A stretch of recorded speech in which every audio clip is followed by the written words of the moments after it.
What is going on, guys? Welcome back to the Zigzag. My name is Corbin, and thank you for joining me here today. And this weekend was Elimination Chamber, so we will be hitting all of those topics, all those matches. We're not going to get there yet, so we do have to run through SmackDown, and then, of course, by the end, we will be talking about Raw from Monday.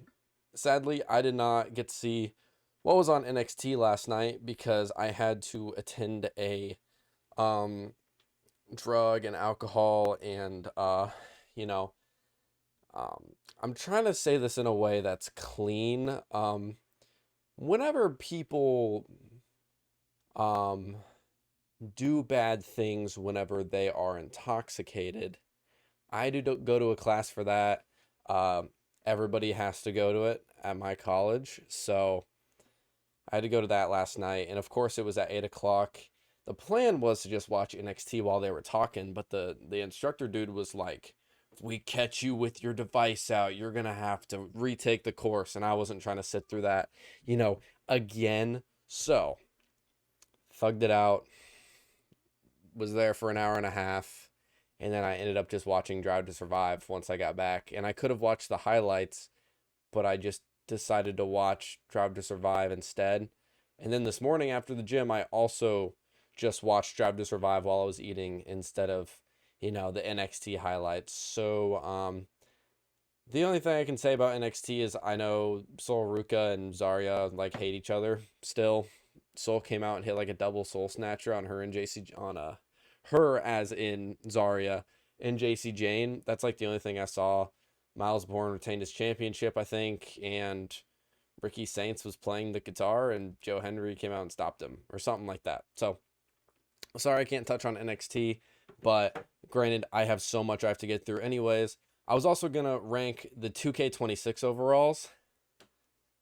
I'm not going to do that because that's going to take a really long time. That's actually going to be a standalone video over on my YouTube. That is also the Zigzag. Make sure to go subscribe over there. Even turn the bell on for notifications because I am posting weekly YouTube videos. So, and if you can't tell, I don't know if you can tell or not, the quality of the video they've gotten better. My videos have gotten better quality because apparently there's just some setting on OBS that makes your stuff better. And I discovered it halfway through Raw this week. So hopefully the quality of the content is better overall, which is pretty sick. But I'm going to just go ahead and hop right in. Thank you guys for joining me. And first thing, who attacked Jey Uso? What are my opinions on this? Of course, gets attacked, gets taken out in the ambulance. All signs point to the Vision, which would make sense because then, you had to get Logan Paul involved there somewhere, which was the correct choice. The correct choice was to take out Jey Uso to make sure you had a Vision member in there. But along with that, now you kind of have to start up this thing of who attacked Jey Uso, which is totally fine. But we have done the who attacked who took out who numerous times this year. I don't know if Jey coming back on Raw and attacking the Vision immediately after he leaves in an ambulance. I don't know if that's just them burying it and just being well, look, it was the Vision. He attacked, whoever. That means that it was the Vision. But also, I think it would be kind of cool if it was someone like a Jacob Fatu or a Sami Zayn, someone like that maybe we could get footage of wait, this person actually attacked Jey Uso, and then it's this whole new angle. And then I actually think that would be cool because I want the Visions, Austin Theory and Logan Paul to win tag gold from the Usos. I really do. I think that would be such a cool dynamic to see because the Vision it's not I don't want to say it's failing, but it is failing due to the injuries, which is not their fault. And I wish Bronson Reed, Braun Breaker the best. But what do they do? Just because there's such a gap at the moment with them two missing. And now it's just a tag team plus Paul Heyman. We just got the New Day. Whenever Big E was hurt and he was being a manager, or if if one of them was ever hurt. Actually, Xavier Woods is probably the better example because there was that 2-year period of time where he wasn't a tag champ and instead he was just playing the freaking trombone and throwing bootios at people. That's what Paul Heyman's doing with these two. So I think it should be a new angle of Jacob or Sammy or someone attack Jay, and now the Usos are going to go after them. And because now they're distracted with that, that's whenever the Vision wins the tag gold, potentially at WrestleMania, but I don't think so because I think we're leading towards Logan Paul versus Seth Rollins at Mania, but maybe sometime after that, potentially, I could see it. Just not really sure right now, but I hope they take this opportunity of who attacked Jay and they make it more three-dimensional than just saying, oh, it was Austin Theory, oh, it was Logan Paul, oh, it was the Vision. And I hope they actually do something with this. I mean, it was a mistake. It's a mistake that Bronson Reed wasn't in the chamber, but you can make something beautiful out of a mistake. I think is what Bob Marley said. Not Bob Marley, the painter dude. Who's the painter guy? Bob. Oh man, this is bad. Famous painter that's chill. What's his name? Bob Ross. Bob Marley's the singer. His music's a banger. He's also a vibe, but I'm talking about Bob Ross. So forget any of that happened. I had a little tweak out moment, and we got big news because they finally released Austin Theory's new theme song on Apple Music. And guess what? I was listening to it in the gym this morning, get a little pump in. It was chest day for me, chest and tries, which I should start doing chest and buys. I've heard that that's better, but I did tries today. And I was listening to that while I was doing, I think I was doing 90 pounds on the push downs. That might be a lie. It may have been like 80 or 82 or whatever it's set to. But I'm going to say it's 90 just for my personal amusement and personal happiness. But I was listening to Austin Theory's theme song on my top set, and it goes hard. It's such a banger, like super Linkin Park vibes, which I mess with Linkin Park heavy. And so, banger theme song. I'm happy they finally came out with it. So, moving over to SmackDown. The starting segment to SmackDown was fire. You have everybody from the men's chamber come out. You have, Randy Orton hits an RKO on Javon Evans. LA Knight, he says like, oh, you want me to whoop that trick? And he turns around and just smashes him in the head, and they start fighting, and that was awesome. It was a beautiful segment to kick off not the road to Elimination Chamber, but to kind of just build a little bit more hype going into it. Thought it was super fun. And then that's pretty much it. And then I do just want to look at the Kabuki Warriors real quick. You're going to see them twice on here. You're going to see them on SmackDown. We also saw them on Raw 2 nights ago. And the thing with that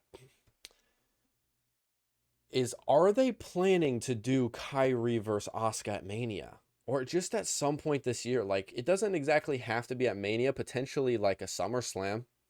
Because, honestly, the road from Mania to SummerSlam is actually fairly short. It's shorter than you would think, at least.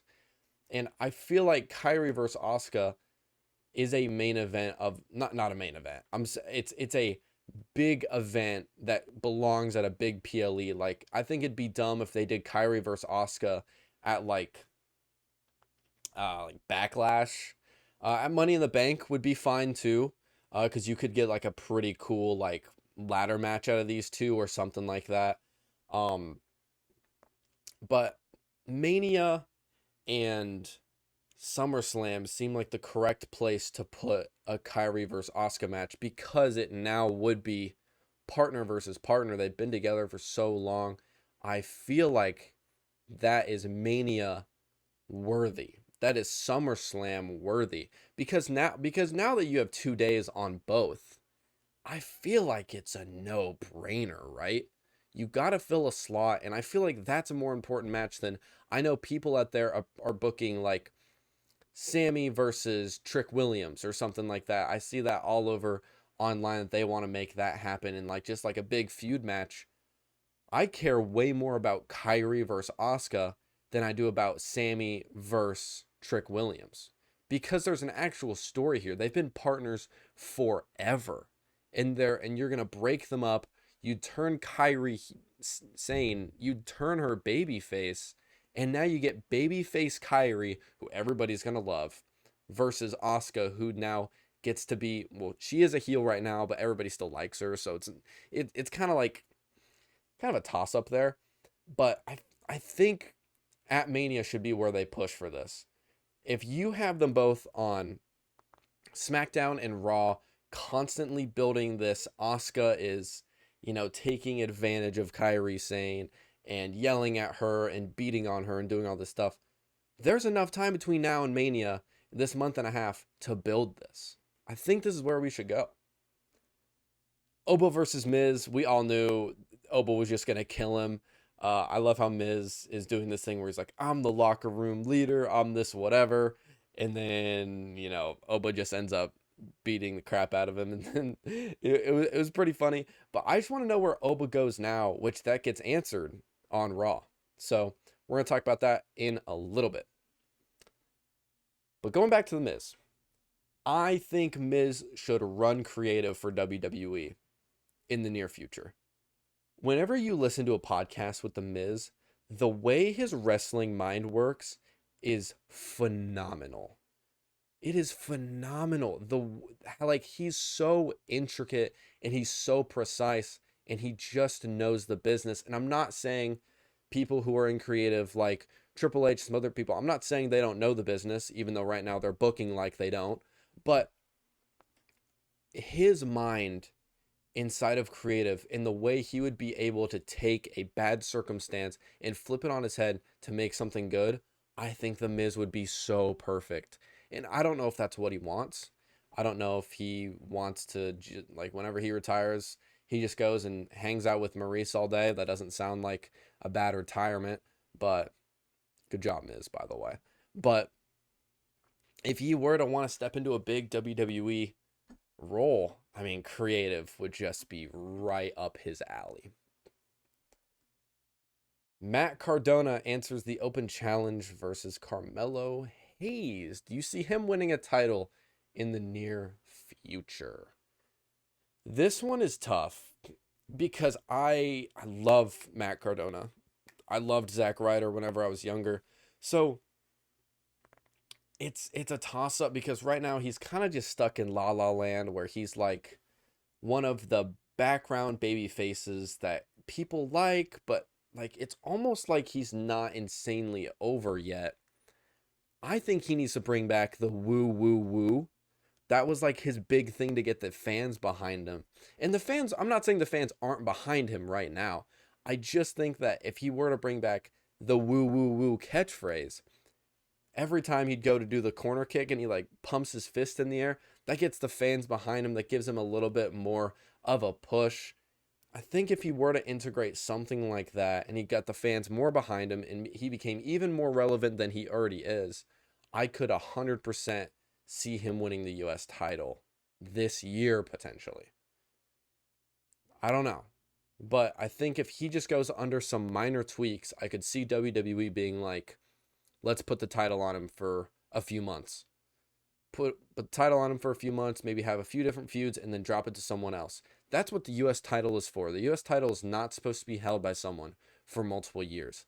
It changes hands pretty frequently. Whenever that's going on, the U.S. title is in a good state. We saw that with, Sami Zayn got it, and then Ilya Dragunov got it, and then Carmelo Hayes got it. And he's had it for a little bit, but he's putting on consistent, really good matches. And I think probably he's going to drop it soon. My guess would be Trick Williams at WrestleMania is where they need to go with that. That's why I don't like the whole Sammy versus Trick thing, because it doesn't really have a story except for that they don't like each other. But at the same time, Matt Cardona deserves it. So I hope he wins the U.S. title this year, or potentially going into next year. This was a big surprise to me. Lash Legend and Nia Jax win the tag championships. That was wild. I really wasn't expecting them to I wasn't expecting Rio to lose. but I understand why. Obviously, the reason I didn't pick Rhea Ripley to win the Elimination Chamber was because she was a tag champ. And I had already made my predictions video. And then I tune into SmackDown.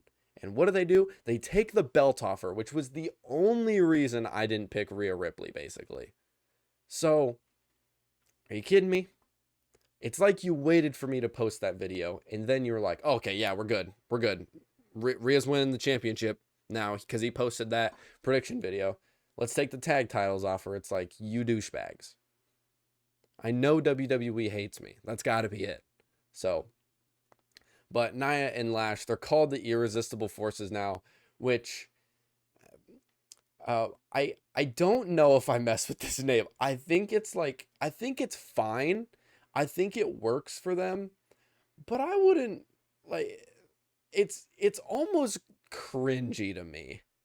But I like their gimmick that they have going right now. They're kind of trying to be like really bossy, like uptight girls, and they're doing like the whole snap thing. They're being like almost bratty. So I don't hate the characters they're playing at all. They also did get a new theme, which I thought it was pretty solid. It's a solid heel theme that fits the both of them. So I'm not sure where they're gonna go from here. They'll probably end up having a match at Mania and retaining them. But after Rio lost, I was like, okay, well, Io's gonna go challenge for the U.S. Championship, and Rhea's gonna go challenge for the Big Girl Championship. Shocker, and they're both gonna win them, most likely. So Logan Paul and Jacob Fatu were the two people to go, up against each other to win Jey Uso's spot. And of course, we saw that Logan Paul beats Jacob Fatu, and they unveiled the Masked Man. Obviously was not who it was. Obviously a decoy, which I liked that they started doing this decoy thing where it was like, oh, they expect the Masked Man to be there. Let's throw out a few like different people, and all of the people that were revealed. I put unveiled on here. Is that even right? All the people that were revealed were from Seth Rollins' wrestling company, his wrestling gym, which I thought was really cool. If you could instantly master, are we serious? If you could instantly master one skill right now, what would it be and why? One skill. Master one skill. Here's what I'm going to say. The obvious, I'm not going to pick the obvious one. I'm going to go like outside of what I want to do. So I want to go outside of like media creation and like being good at school and all this stuff. If I could master, oh my gosh, I said it again. It's because we're talking about the Masked Man. It's got to be it. Triple H has infected my brain because he loves the Mask storyline so much. Anyways, if I could master a skill, I would love to be fluent in a language. I've always wanted to, and I need to lock in and just become fluent in French because that's like the language I took in high school, and I think French is honestly fun. But if I can master a skill that's not involved with what I'm doing in school, and like obviously I could say like, ooh, weightlifting, but like, I work out every day, like something that's really out there, kind of out of the box, would definitely be fluent in French. That'd be pretty sick. How do I like the new way they do Elimination Chamber? So if you guys haven't seen a previous one, Elimination Chambers, usually it like bounces the lights all around after the timer hits 0, and then it bounces the time around for like 5 seconds, and then it's like and it chooses somebody. Now it's like you get into the last 5 seconds, and that's when everything dims, and then it starts like kind of pinging around, and then whenever it hits 0, that's whenever it picks somebody. Which it's not that big of a change, but at the same time, I actually like the new format better. The reason I like the new format better is because the last 10 seconds, they're not paying attention to the people in the ring anyways. So that's kind of a time where the people in ring can kind of get like a quick breath because the lights have gone down for those, 5 or 10 seconds. I forget what it is. the lights go down, they can kind of catch their breath for a sec, kind of reset themselves for the next person to come out. And then instead of now you're waiting an extra 5 to 10 seconds for the next person, now it's like clock hits zero, that person's coming out full speed. And that's whenever the lights come up and everything's like, it's all good. I feel like it just flows a little bit better for us as the audience and also for the people in the ring. I feel like this change was actually really good. The women's Elimination Chamber match was amazing, in my opinion. I thought it was so fun. It was such a fun match, and it had the big spots whenever it needed to be. And then other than that, it was kind of just like everybody showing off their personality and their character and their skills while also like putting on a really good match. Like as a whole, it was like, okay, not Charlotte. Oh no, not Charlotte.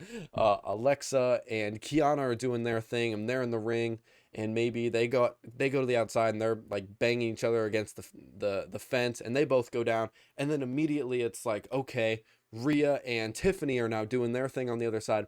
So it's like there was always something going on that you could watch, and it was perfect because that's how Elimination Chamber should be. I don't like in Chamber and in Survivor Series whenever it's like, oh, everybody's down and it's like 30 seconds of just people laying there.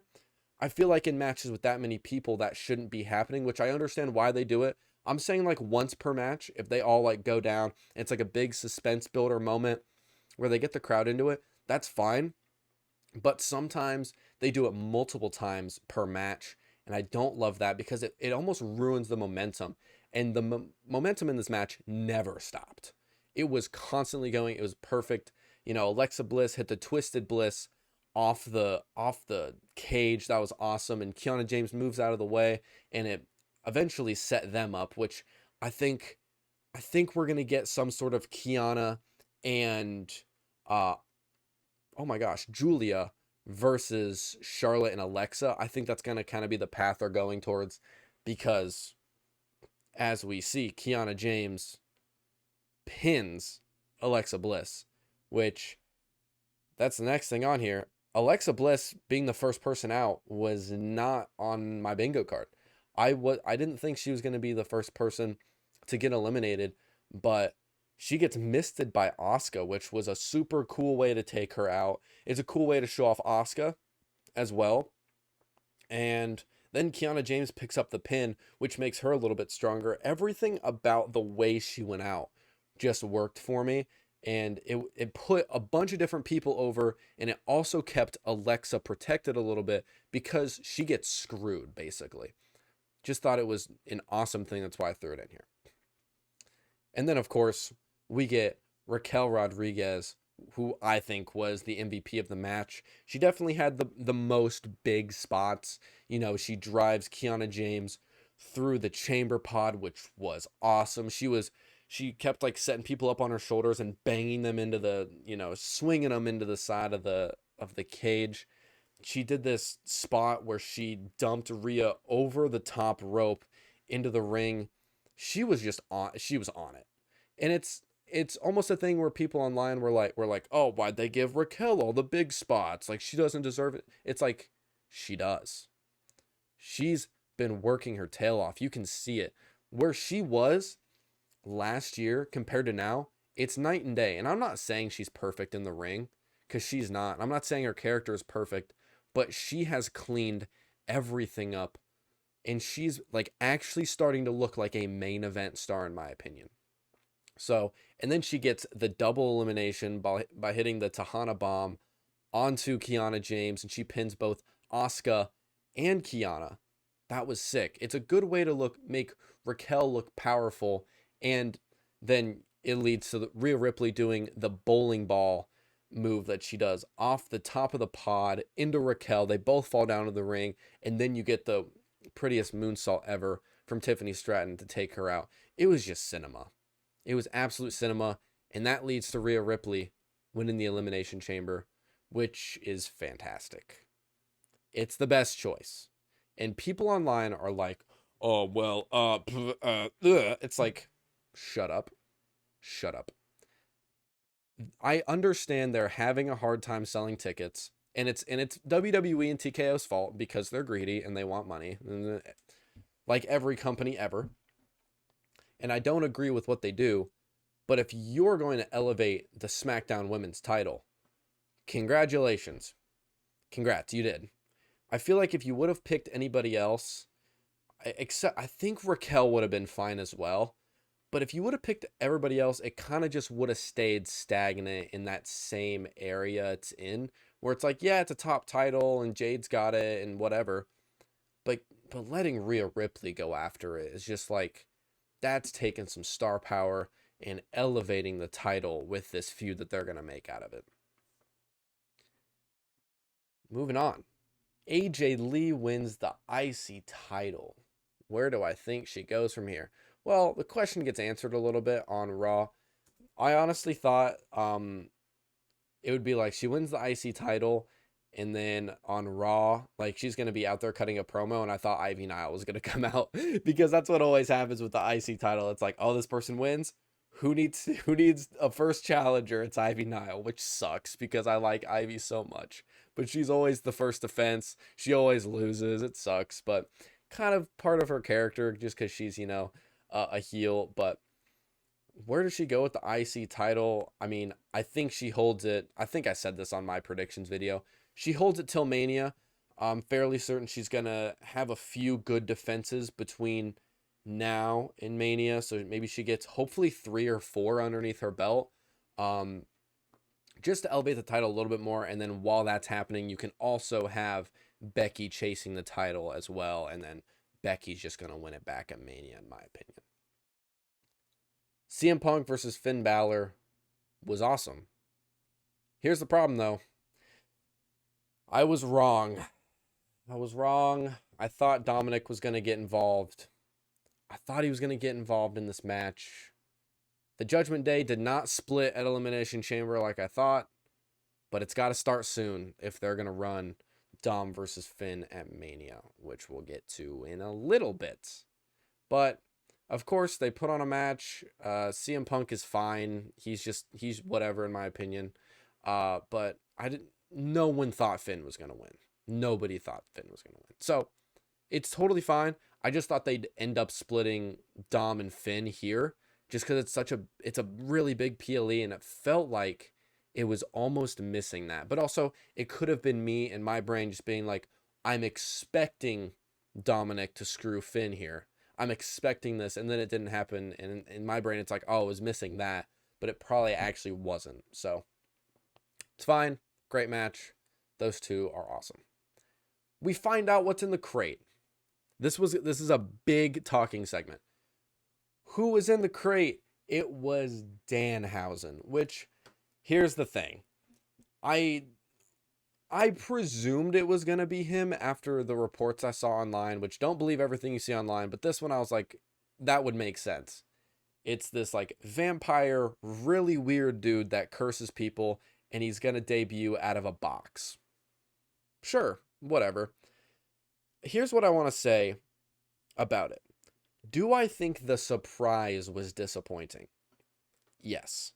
They built up this box like it was some big, grand, hoorah thing. Like, maybe it was going to be a title. Maybe it was going to be a returning somebody. Maybe it was going to be a whatever. And then it ended up being this dude that could have just debuted on, like, a Raw. Or, like, the Rumble. So I'm not really sure why we had to debut Danhausen out of a box. But it's kind of funny, and it kind of fits his character. But I just thought it was a little bit disappointing. I do just want to say, his theme song is low-key a banger. The, like, very evil, very nice, like, chorus is really cool. And it's like, it's almost like girl pop vibey, but it's also, like, kind of evil as well. I don't even know how to explain it. If you go to my Instagram or TikTok at zigzag06, you can look at my reaction, because I'm sitting there and I'm like really listening to it, and I'm like, this is pretty good. This is a kind of a fun theme song. But I just thought it was weird for him to debut out of a box. And he didn't fight somebody. He literally just came out and like tried to aura farm, and he gave Michael Cole some teeth. but I guess it was just for the love of the game. He just came out just cuz he wanted to. Um, the thing I do want to say is I knew people were going to be really pissed about him debuting there. And I know people are going to be like, "Oh, well, he's just going to be a waste on the main roster."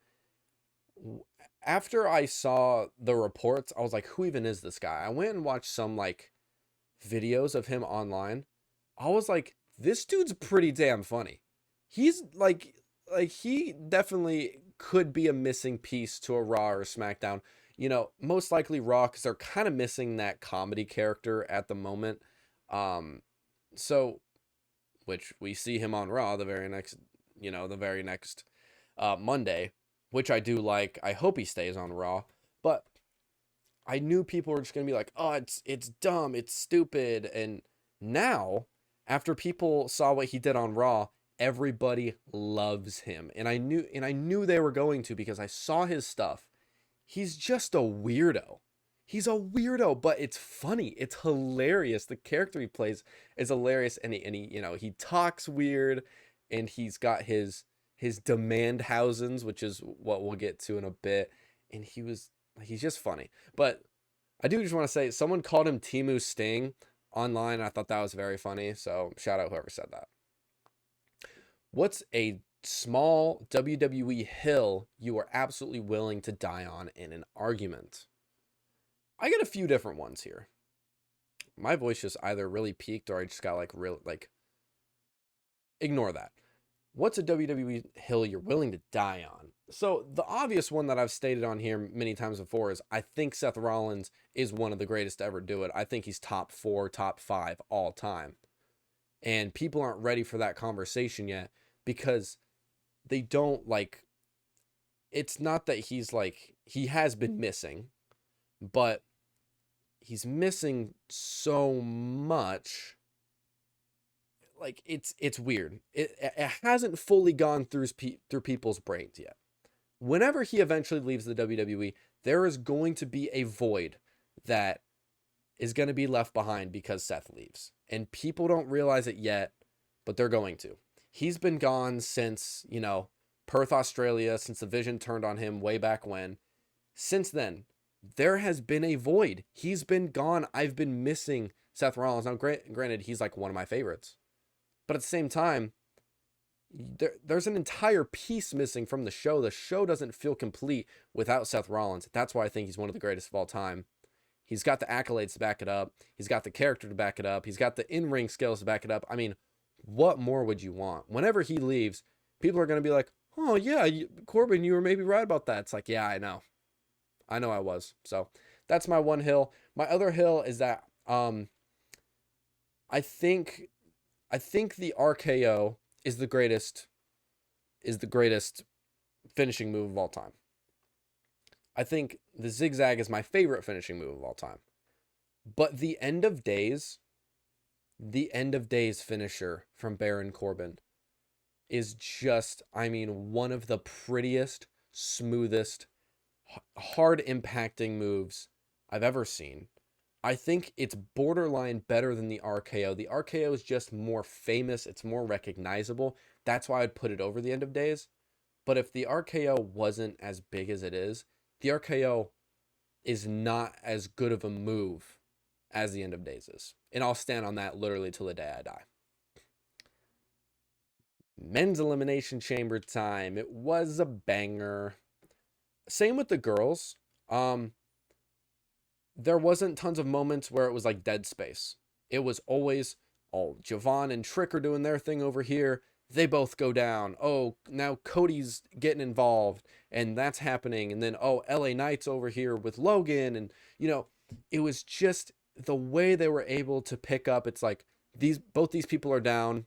They can rest for a sec. Now I'm going to get my lick in, show off what I can do. We're going to do our spot that we planned because everybody else is down. Now it's not like, okay, well, two things are going on on both sides. I got to watch both. I can hone in on this. They go down. It's like, oh, they're both down. Oh, wait, look, this is going on now. So thought Men's Chamber was great. Tons of great spots. We knew Javon was going to do something crazy with his frog splash. The throw The throw off the cage from LA and Javon. They throw Logan Paul off the pod. I thought it was so brilliant. It was so brilliant. I loved the spot. The second you see LA Knight climbing up and he's fighting Logan, and then you see Javon go up there too, it's like, what are you doing here with Logan? They beat on him and chuck him off. It was just awesome. And then Logan Paul proceeds to get 3 eliminations, which is perfect because you're trying to build up the vision. It makes sense. It makes sense to me. And he got them all in a scummy way, which is what I liked. You know, he eliminates Javon Evans with the pulverizer, which is great. I love that finishing move. And that's also another hill I would die on, is the pulverizer. Pulverizer is like one of the greatest finishing moves of all time. And on top of that, I think Logan Paul is, like, when it's all said and done, I think Logan Paul's going to be top 10 WWE wrestlers all time. Sorry. That's a really big hill. That's not a small hill. It's a huge hill to die on, but just thought I'd chuck that in there too. And then he steals a pin from Cody Rhodes, which I thought was hilarious. He gets the roll up on LA Knight after hitting him in the balls. I thought it was great. And then we all knew it was coming. Seth Rollins returns. And it was just a moment of gratitude and praising and thanking God, because I have missed Seth Rollins so damn much. It's like a piece of my heart has been inserted back in. WWE is now better that Seth Rollins is back around and he's going to be back involved with the storyline. He's going to be wrestling again. I don't think he's 100% clear from what I've heard, but he can still do a stomp. So he's got to be really close. And I'm so excited. And the mask pull off, oh my gosh, that place freaking exploded.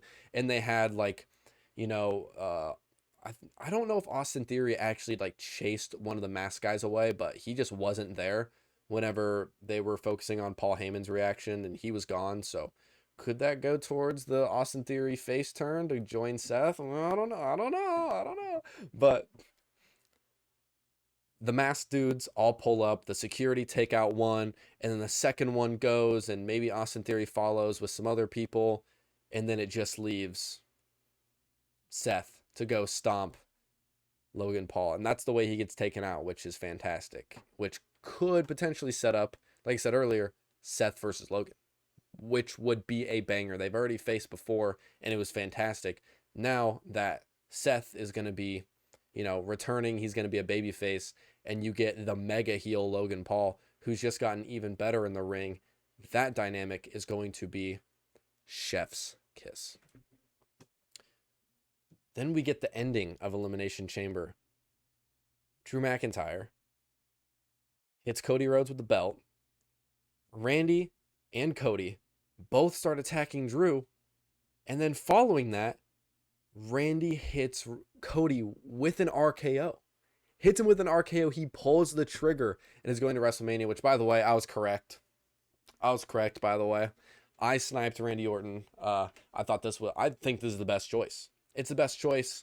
I think it's a cool storyline you can build upon. It's the Viper. It's the greatest of all time, in my opinion, Randy Orton. So I was super hyped. Thought the finish was awesome because it was an RKO out of nowhere. Nobody would have expected. It's like, okay, we're teaming up. Let's get Drew out of here. Boom, RKO. You were not expecting that. It was awesome. And because of that, we're now getting Drew versus Cody on SmackDown. In WWE, I want you to listen to me really closely. If you take the title off of Drew McIntyre on this SmackDown, I am going to flip my lid. He has not held the title for that long. He hasn't defended it because you guys can't book him correctly. And you've made him look like a weak champion. He better win. Drew McIntyre better walk out with this match won. He needs to walk out with the title. And if it's Cody, I'm actually going to be pissed. I'm already like seething. Is that the right word? I'm seething. I'm already infuriated thinking about Crossroads. 1, 2, 3. Cody's the champion again. It's like, we don't want that. I want Cody in a blood feud. I need Cody in a blood feud. That's where he's going to shine. You don't need him around the championship 24/7. Having Drew versus Randy would be awesome. That's a story in itself. Cody does not need to be involved. He does not need to take Drew's title. I'm going to be pissed. We're moving over to Raw. And that Indiana crowd showed out. They always show out. And I mean, what a crazy Raw. What an insane Raw. What am I supposed to say? This was one of the best Raws I've seen in such a long time. Probably since like Madison Square Garden was really good. I think this was better than Raw on Netflix personally. But to kick it off, Seth Rollins isolates Paul Heyman by sending the mask guys again, the people from his school, and he just stomps the hell out of Paul Heyman. Paul Heyman's all bloodied. He hits him in the back with the chair, too, which was just, shades of the Shield breakup. Which, if you guys don't know, my biggest flex on this podcast is not only am I right all the time, because, of course, The Zigzag is the most controversial and most correct and greatest wrestling podcast on the planet. It's also, my other biggest flex is that I was there whenever the Shield broke up. So this very much hit at home for me. So I thought it was really cool to see him like sneak in with the chair, pull the mask off, place freaks out, bang, chair, stomp. It was awesome. But to see Paul Heyman bloodied after that and then go into the ambulance, who is manned by LA Knight, which just was the funniest part, well, second funniest part of Raw. You see Big Jim pull up, kicks Austin Theory, which kind of kicks up maybe Usos versus the Vision, which, of course, like I said, I want. They pan over to the ambulance, and the driver is LA Knight. So did he take Paul Heyman to the hospital, or did LA Knight just kidnap Paul Heyman? Is he just trapped in some warehouse somewhere? This is what we need to figure out. Maybe we need to call the police. We need to go find Paul Heyman. This is insane. Dragon Lee and Gunther put on a classic. I thought this match was sick. I thought it was cool because it wasn't just Gunther goes out there and kills him. They actually made it so Dragon Lee could put up a fight, which was awesome. There was a bunch of close countouts. Gunther ends up ripping off the mask. But it's almost like it gave people hope that Dragon Lee was going to win. And he started getting chants, which is what we want. I want Dragon Lee to be more over with the fans. I think that's how he'd get his singles push. But the thing is they kept this match at a high pace. It almost worked because it was like Dragon Lee could go really high paced, get everybody into it, and then it could be shut down by Gunther really quick, bring the fans down, bring the boos, but then Dragon Lee could like regain a little bit. And then it was kind of just a cool dynamic because the wrestling styles are so different. Dragon Lee, of course, a luchador, a high-flying, super quick guy, and Gunther is Gunther. Very, I don't want to say stale, but he's very traditional. And I like the way he wrestles, but he's traditional. But these two don't really work super well together, typically. But this match, they showed that it can work. It was awesome. A Kairi Sane face turn would hit like crack. It would. How would I end up booking this? So, as I was referring to earlier, I want Kairi versus Asuka at WrestleMania. Kairi has dealt with the Asuka personal attacks and the yelling and the beating on her and all this stuff. And if Kairi can like stand up to her in the ring, maybe they have like go out and have a promo segment and Asuka's like belittling Kairi, and Kairi can just be like, she finally gets on the mic and just says like, no. Like, no, I'm not going to do that. No, I'm not going to listen to you. And Asuka gets all up in her face and maybe pushes her down and turns her back to her.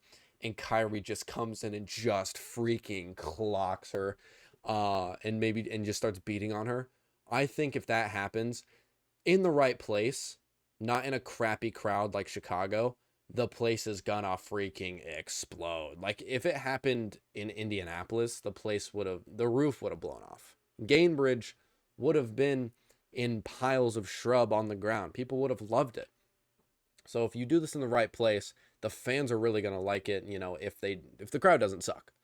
But how would I end up booking it after? So if you have the turn, if you have the face turn, of Kyrie like just beating up on Asuka, then I think the very next week you have Asuka just beat the living hell out of Kyrie Sane.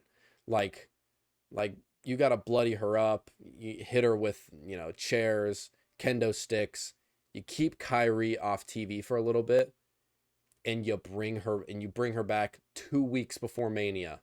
And it's like, oh, she's back. No way, she's back. And then it's like she comes down to the ring, they start their fight, and then her and Asuka, the very next week or something like that, or actually probably that day after she beats her up, Kyrie gets on the mic and she's just like, I'll see you at WrestleMania, bitch. Something like that. And then she chucks the mic and she walks out, and it starts this feud. Like it's not really a short build, it's a little bit of a longer build, but then it gives it a week to marinate, 2 weeks to marinate technically. And then you could do something on that next Raw just to help elevate it that little bit more. That's how I'd book it. And then I would book Kyrie Sane to win. Because it could be one of her first WrestleMania matches. I actually don't know that for sure. Don't quote me on that. But she deserves a WrestleMania match at some extent. And along with that, I think she deserves a win because she works so hard. She works very hard. So that's how I'd book it. I think my idea is pretty dang good. So I'm saying. This is a would you rather. Would you rather always know when someone is lying or always be able to win any argument? This one's easy. This one's always be able to win any argument. Because it's just like, I don't even really argue that much. Because usually if someone tries to get into an argument with me, I just end up just ignoring them. Because I'm like, first of all, you're not worth my time or my effort. If someone's going to argue with me about something and I know I'm right, it's not worth spending my energy to be like, no, dude, like, if you want to just be wrong, just be wrong. But the thing is I have a really good lie detector, actually a great one. I've had to deal with numerous people that are close to me in my life and have been close to me in the past that lie all the time, just about random stuff that you shouldn't even lie about, but they just do it to maybe make themselves look cool, which is now one of my pet peeves, and I think it's one of the most annoying things you could ever do.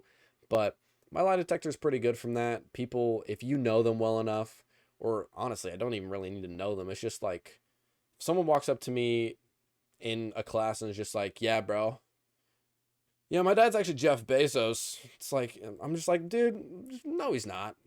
No, he's not. Now maybe they're not lying, but I'm never gonna fully trust them.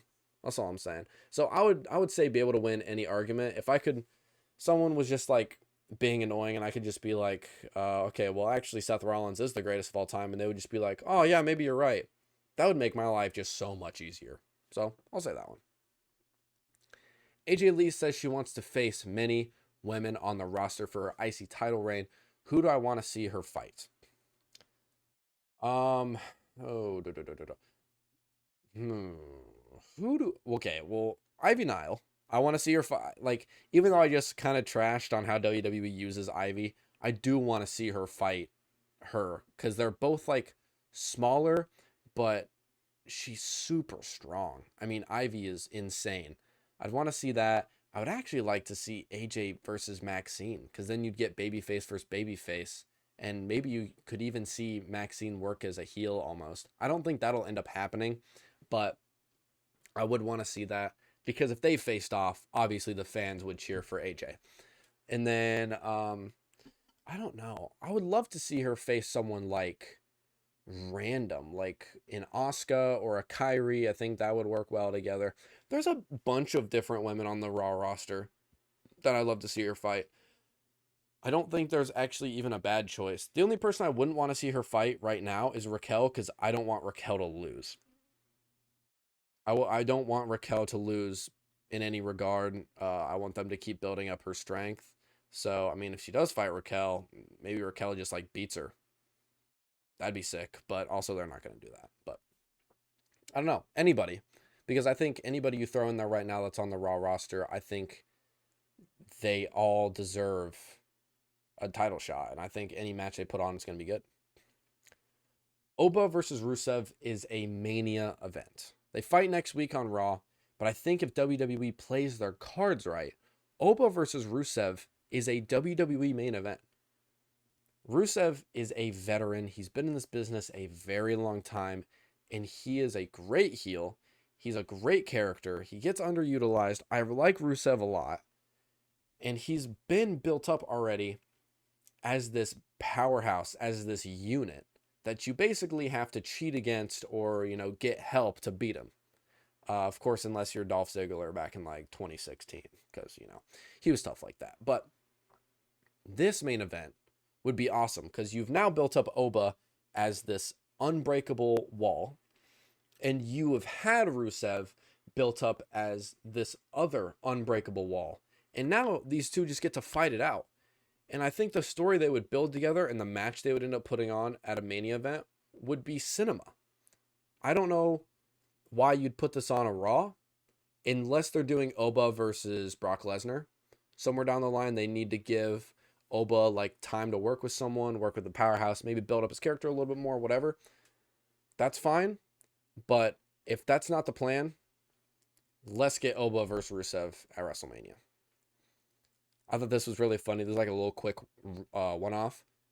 Lyra calls Adam Pearce Scrap Daddy on on Raw, which if you guys don't know, Adam Pearce's Instagram handle is Scrap Daddy, and I just thought it was funny because if I'm gonna be honest, Lyra's pretty emotionless. Like, not emotionless. She's kind of just like, she's kind of one-dimensional. She's not really funny. Like, I don't see her being funny, at least. That's just not really her character. But her calling Adam Pearce Scrap Daddy, I thought that was really funny. Like she needs to keep like stuff like that like involved in her character. If she can like always call people by like random different names, I just think it would be kind of a cool aspect to add into her character. But the Scrap Daddy thing did kill me. My Siri just yelled at me. Shut up. Okay, we're good. The next thing I want to talk about is the Vision. Again, why are we burying the Vision? I understand, like, we did just kind of hype up Logan in Elimination Chamber, but then they turned it on around on Raw and they were just like, yo, that's crazy. Logan's going to win. Logan's going to lose. In Austin Theory, he's going to lose to the Usos. I understand that Austin Theory had a one-on-one match with Jimmy and was doing well, and their match was solid, but then it just gets thrown out. Like, the Vision loses in a DQ every single Raw. It's really stupid. It's poor storytelling.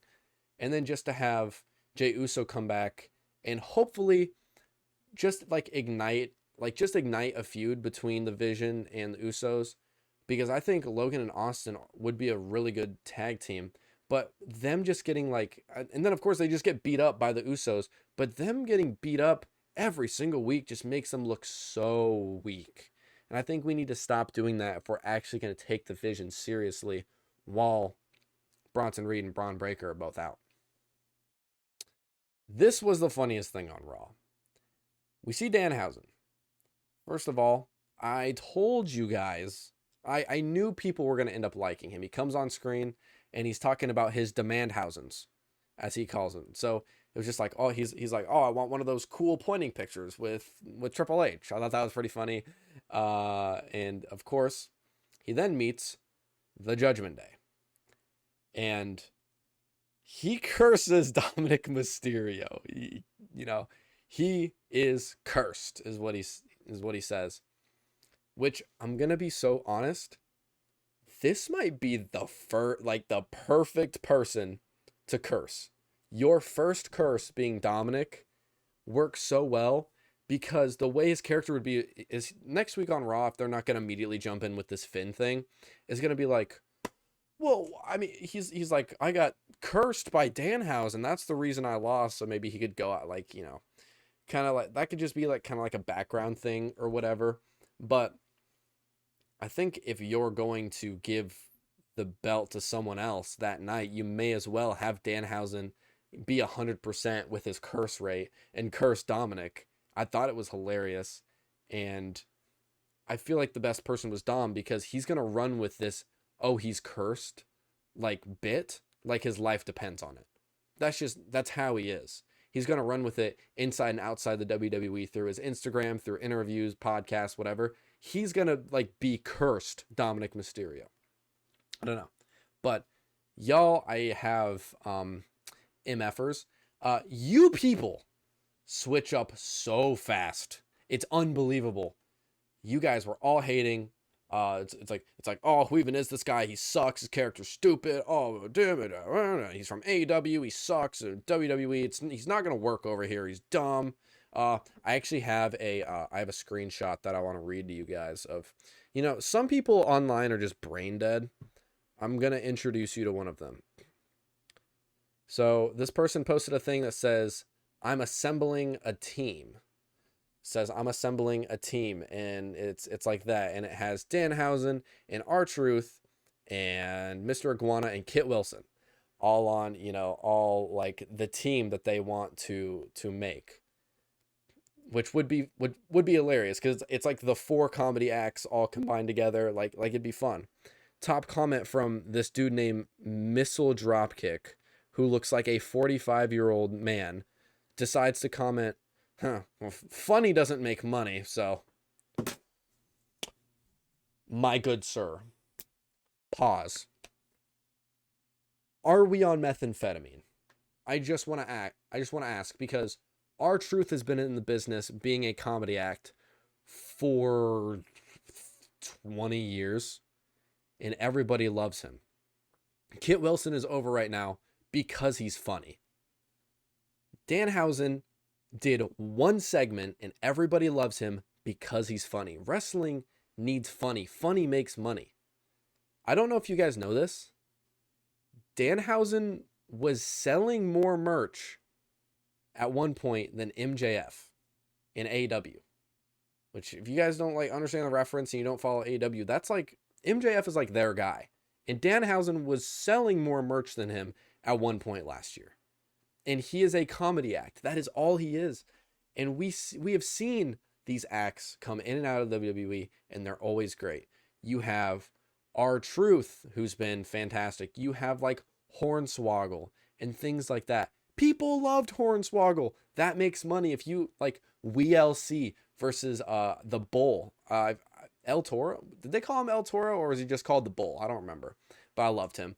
But like whenever they had WLC, which was like just like tiny person TLC, that sold tickets. People think that is like one of the greatest, funniest gimmick matches of all time. It's awesome. It is literally awesome. So saying funny doesn't make money is just the stupidest opinion you could have. And just throwing absolute just dumbassery online. So if you are Missile Dropkick, I hope you hear this. I just think you're an idiot. And anybody that makes any sort of remark like this, like just wrap it up. You just don't know what you're talking. Hello? You just don't know what you're talking about. The gauntlet match for number 1 contenders for the IC Championship, we are getting Lyra Valkyria versus Bayley versus Io versus Raquel versus Asuka versus Ivy Nile. The gauntlet match is a great idea. It gives some pizzazz to the women who aren't really involved in a storyline right now. Gives them a cool match to display their skills. If I'm going to pick somebody to win this, I would actually see... I see Raquel. I do see Raquel, but I don't want that to happen because I don't want her to lose. Asuka would be a good pick because potentially that is what could kick off the Asuka versus Kairi storyline. Lyra and Bayley are always great. You really can't go wrong with any of these. I mean, Io's in there as well, but I feel like Io's going to challenge for the U.S. women's title, so I don't know. I really don't know who my pick to win is Asuka. I'd like to see Asuka win. Why not?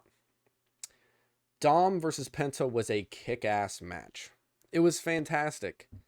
Their chemistry together is really good because they both wrestle the same style. They wrestle the lucha style, except Dom's a little bit more, he's wrestling like a heel. But what we got to see from him this match was less heel. The second he turns babyface, people are going to realize, oh, he's like a really good wrestler.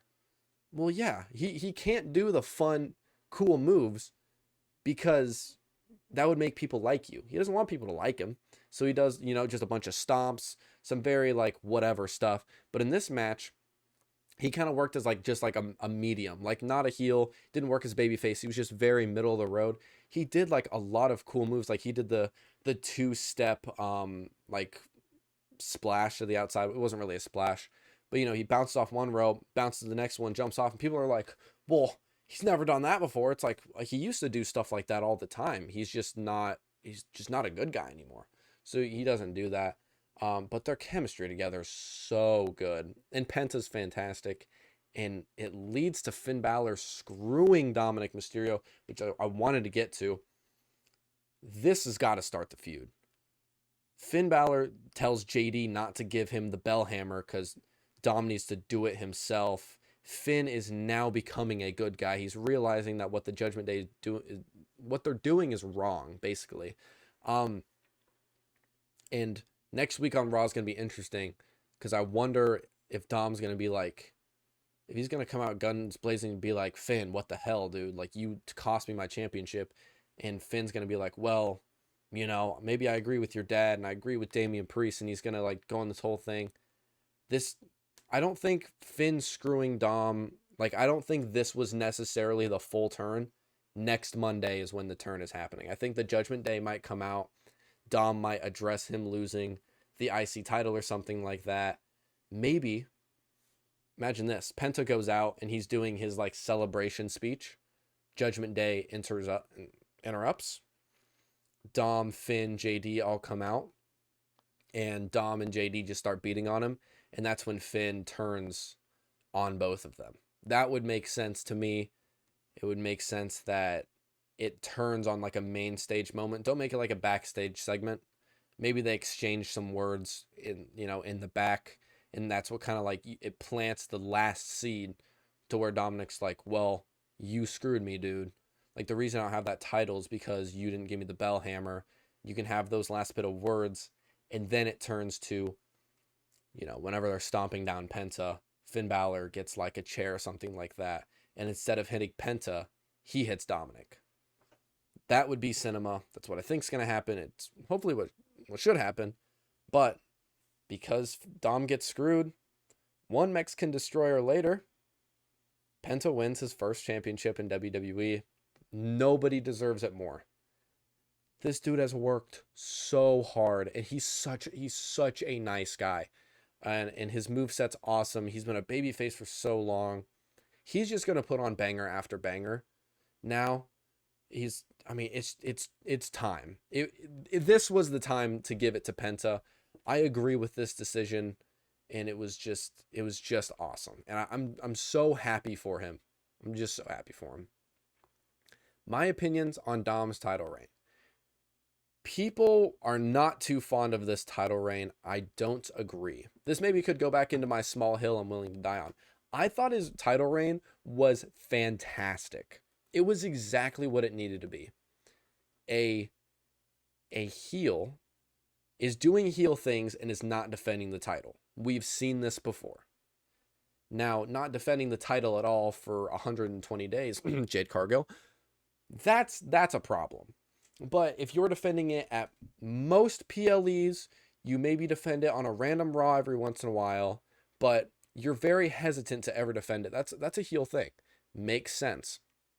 Now, the big thing with him not defending it was the past, 3 months, is he defended it and won it back at Survivor Series, and then he got injured.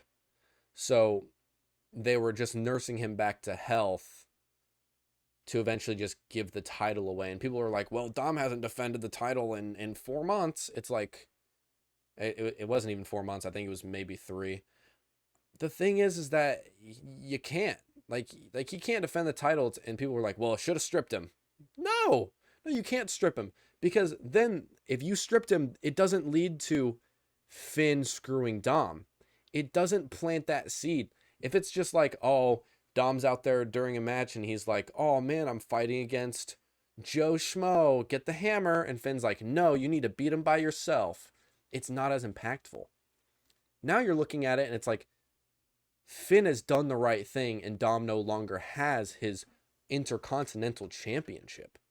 It makes sense that they didn't take the title off Dom once he got hurt. And it wasn't really for that long.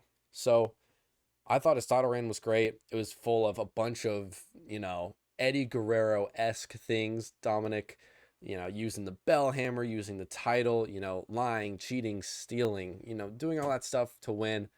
Thought it was awesome. It was cool to see him hold a title basically all year. He still has the triple A Mega Campeonato. Mega Campeon. He's the Mega Campeon or something. The triple A comes from Ethan Page. That's what he and Chelsea Green always say. But I thought the title reign was awesome. And I think this is just gonna grow to better things for Dominic. So I'm actually happy he lost the title. So every promo segment is going to get more and more heated between Roman and Punk. They went at each other's throats again. We're seeing shades of old CM Punk. He states, I'm going to bury you next to your father. That's what he ended Raw on. That's like, that's the nail in the coffin, it seems like. But besides that one quote, Punk is getting cooked on the mic. Roman is cooking him on the mic, and I don't think people realize it because, like Roman said, people who enjoy CM Punk are 30 to 40-year-old virgins living in their mom's basement. But it was, people are a little bit blinded by nostalgia with CM Punk, in my opinion. That also might be a small hill I'm going to die on. What Roman says is correct. Everything that comes out of Roman's mouth is the truth. Punk saying all this random stuff isn't always the truth. Sometimes, that picture that has like the brain at 0% battery and the mouth at 100% battery? That's what happens with CM Punk in a lot of his promos. And I'm not saying his promo skills are bad. I'm just saying what Roman says in little words is more impactful than what CM Punk says over the course of 5 minutes. But then, of course, the shades of old Punk saying, I'm going to bury you next to your father, that's a bar. That was cool. But I think it is going to lead to Roman killing this fool at Mania. I want Roman to win the title, obviously. I think this feud is just going to be so built up and malicious by the time we get to Mania. It's going to be beautiful. Last question on today's episode. It says, shuffle your WWE playlist and blind rank the themes you get. So if you guys don't know how this works, I'm probably going to do a long form video. I'm going to have my stuff pulled up. Look. Hello? Is it going to focus for you? That's Dolph Ziggler grabbing his Money in the Bank briefcase. I'm going to hit shuffle a few different times, and we're going to see what songs it gives me. I'm going to rank 5 of them, but I'm going to do it blindly. I can't change it after I put the song in that area. And all these songs are good, by the way, because they're in my playlist. I'm not putting bad songs in my Frog Splash WWE playlist. So let's do the first one. I'm not going to play them over the mic because YouTube doesn't like that very much. The first one we get is Hot Mess, Chelsea Green. I'm going to be exposing myself that I listen to these. I listen to all of these in the gym, by the way. WWE theme songs are fantastic in the gym. They're all usually like hype music, get you pumped, get you turned. So Hot Mess, but dude, I'm going to be honest with you guys. I love this theme song. I'm a hot mess. Whoa. Like that, that kills me every time. I think it's such a good song. This might be crazy. There's a bunch of bangers on here though. I'm gonna put this one at 3. I think 3 is pretty safe. So I'm gonna hit shuffle again. Oh, okay. So we got Kingdom by Downstate. And as much as I love this song, I love his old theme song better. I love Smoke and Mirrors, Cody Rhodes. I like it better.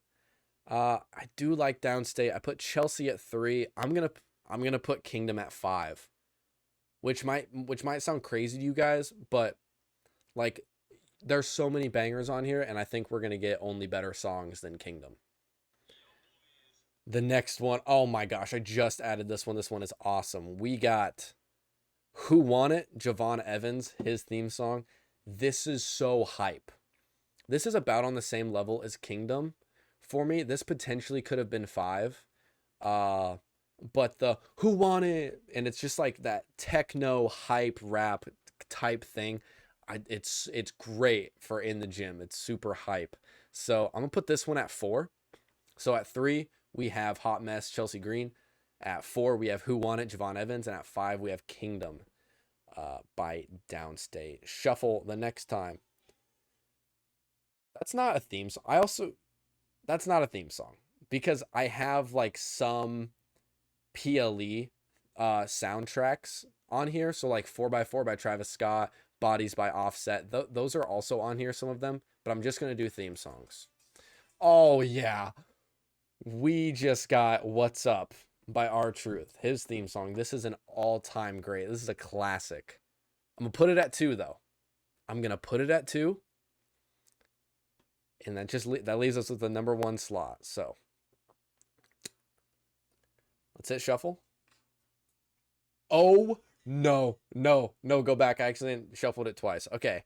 It gave me Somebody Call My Mama. Dude, I'm not going to lie to you. This might be a really good list. Somebody Call My Mama. If you guys haven't heard this song, this was Brodus Clay. Brodus Clay, is that his name? I think it was. But he came out with the Funkadactyls. And they would just like sit there and dance in the ring to this song. And also Xavier Woods had this song for a little bit as well. This song is so weird and so funny, but it is like a disco funk banger. I'm putting this at number 1 does not faze me. I think this belongs at number 1. I'm being so for real. And people are going to be like, well, dude, Downstate's like the greatest song. Yeah, but like, I'm ranking the theme song. If we're going off of what's the best, like, actual, like, song, of course it's going to be Kingdom by Downstate, because that's like an actual song. But these are themes. These are theme songs I'm referencing, if you understand where I'm coming from. I'm picking, yeah, Somebody Call My Mama being at number 1 actually makes me so happy. So that was just like a little taste, a little dabble do of something I might do more of in the future. If you want to see me do something else similar to that, like in a long form video, I want to rank theme songs, but the problem is I need to figure out how, like if YouTube is going to be like, well, you just played 2 seconds of a song. Guess what? Shadow banned. And then I'm like, really? Are you kidding me? So hopefully they don't do that. But ladies and gentlemen, this is the final question. And that is going to bring us to the end of this episode of the Zigzag, most opinionated podcast on the planet. So I want to thank you guys for joining me. If you want to go check out my other content, we have really cool YouTube videos in the works right now. Go check out the Zigzag on YouTube.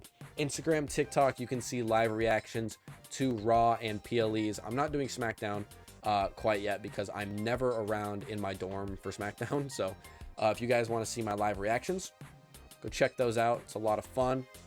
The Zigzag 06, or it's just Zigzag 06. I don't remember what it is. Go make sure to subscribe. We have tons of fun over there, and I'm sure you guys will love it. So I want to thank you guys for joining me, and I hope you have a wonderful day.